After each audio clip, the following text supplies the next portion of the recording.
told your friend you're not okay? And tell me what's wrong and why you never said you felt that way. And guess you're trying to stay strong and fake a smile until I look away.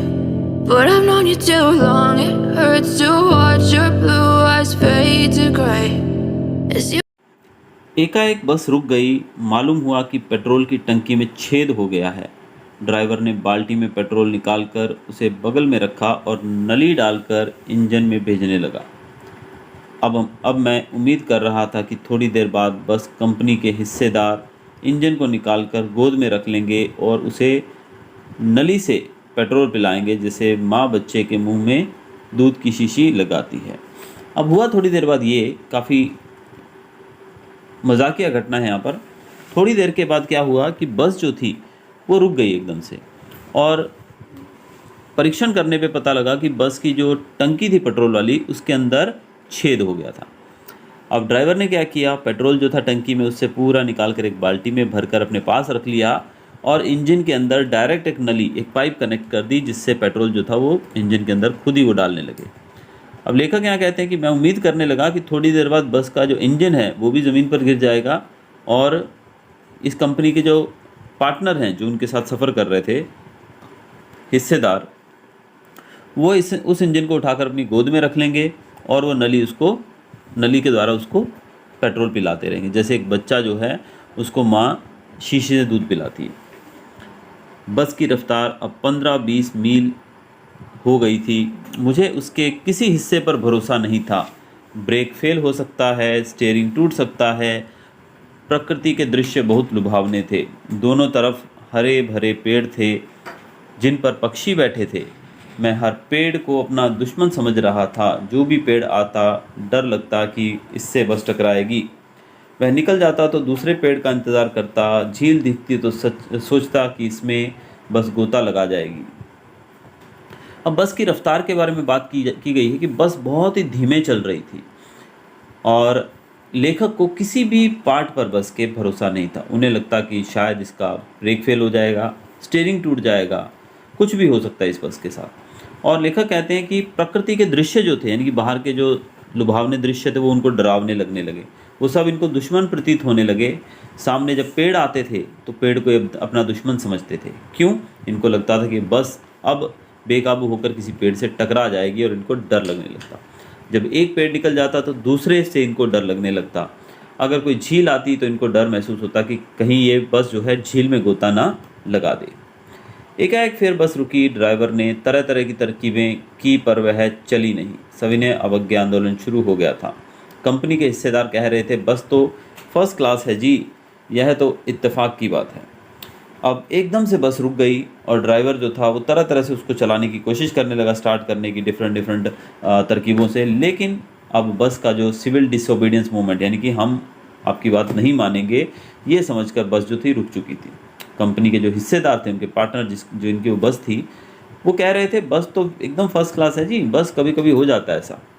क्षीण चांदनी में वृक्षों की छाया के नीचे वह बस बड़ी दयनीय लग रही थी।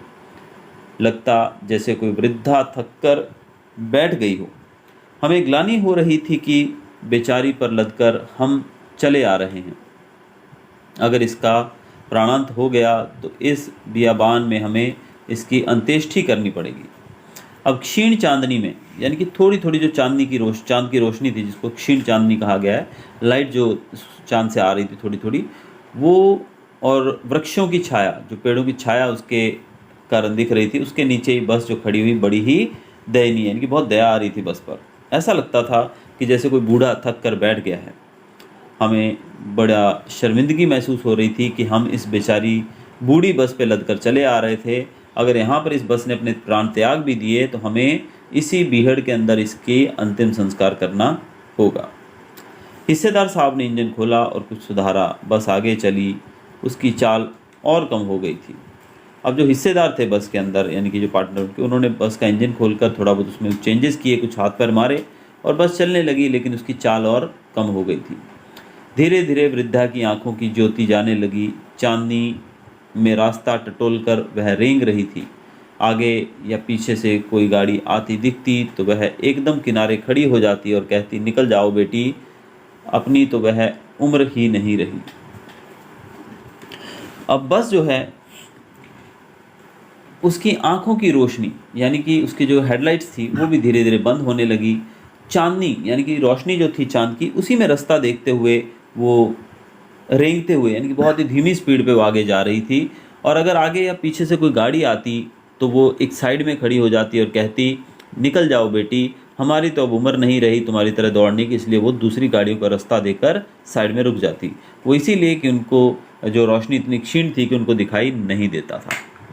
एक पुलिया के ऊपर पहुंचे ही थे कि एक टायर फिस करके बैठ गया।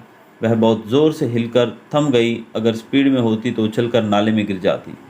मैंने उस कंपनी के हिस्सेदार की तरफ पहली बार श्रद्धा भाव से देखा।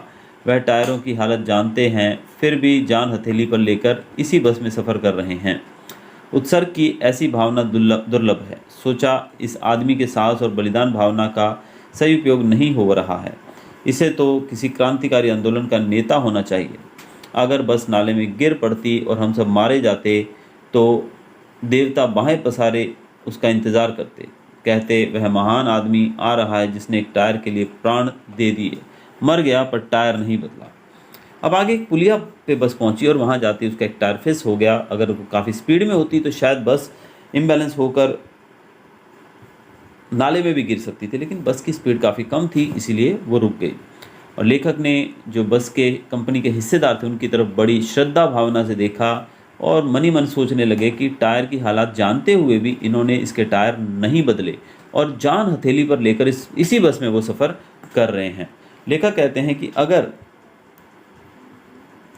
ये कहीं पुराने समय में भारत की आज़ादी से पहले पैदा हुए होते तो शायद ये एक बहुत बड़े नेता क्रांतिकारी होते, क्योंकि बलिदान की भावना जो इनके अंदर है, यानी कि ऐसी बस में सफ़र कर रहे हैं जो सीधा जिसका रास्ता कब्र की तरफ जाता है या स्वर्ग और नर्क की तरफ जाता है।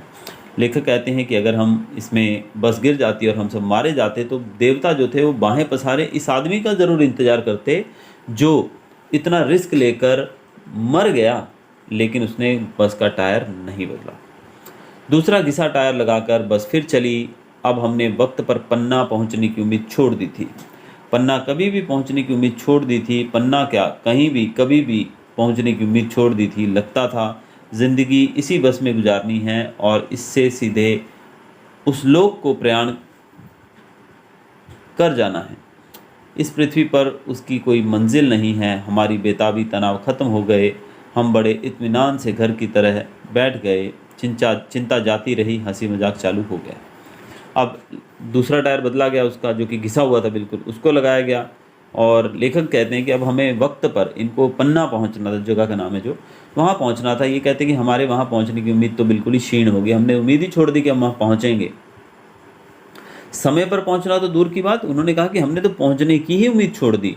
पन्ना क्या, हमने तो कहीं भी कभी भी पहुंचने की उम्मीद छोड़ दी। तो काफ़ी मजाकिया बात है कि इस बस में तो हम कहीं नहीं पहुंच सकते हैं। उनको लगने लगा कि इसी बस में हमें ज़िंदगी गुजारनी पड़ेगी और शायद इसी बस में बैठे बैठे ही हम सीधा परलोक को सिधार जाएंगे। और इनकी जो ये टेंशन्स थी जो अब तक ये लोग फेस कर रहे थे, यानी कि पहुंचना है समय पर और बस अच्छे से नहीं चल रही है, वो सब बेताबी तनाव टेंशन इनकी ख़त्म हो गई। अब ये जैसे घर पर बैठे होते हैं वैसे बड़े ही सुकून से वो उस बस में बैठ गए। अब इनकी चिंता जो थी समय पर पहुंचने की वो चली गई और हंसी मजाक चालू हो गया। यानी काफ़ी शांतिपूर्ण तरीके से, काफ़ी मज़े करते हुए इन्होंने आगे का सफ़र तय किया।